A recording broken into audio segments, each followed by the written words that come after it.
Magandang gabi po sa inyo lahat sa mga followers natin. Ate, kumusta na yung pakiramdam mo ngayon? Okay na po. Okay na? Magaling na yung aking nararamdaman na masasakit na. Nung unang ginamot ka, te, April 8, walang power nun. Anong sakit mo nun, te? Masakit po itong ano po at yung may bukod po akong nakakapa sa akin. Sa hips.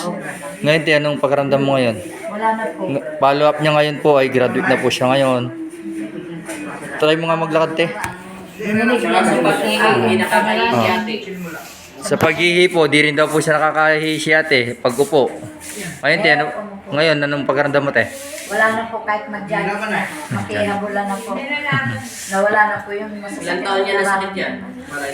Ilan taon na po sakit niyo? Ano na po ito, may ilang taon po na pong ano, mga apat, lima. 4 years? Yung parang nakakapag-buko. Ang sakit ni ate, hip dislocate.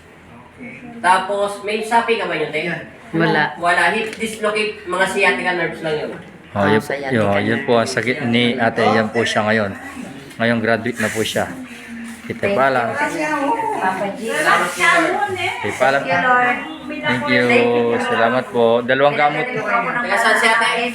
Taga saan po kayo, te? Ano po, taga Muñoz, Nueva Ecija.